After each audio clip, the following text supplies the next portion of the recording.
Vurmuşlar.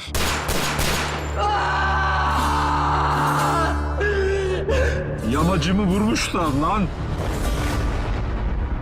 Oğlum sana bir şey olmasın. Ben öleyim sana bir şey olmasın. Dayan kınalı kuzum. Anne bak, bunu kim yaptıysa sana yemin ediyorum bulacağım.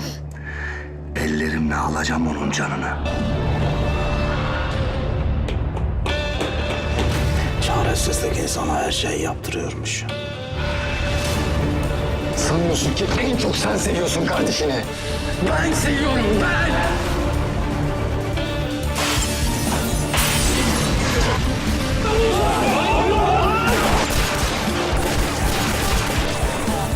Çetin Bey!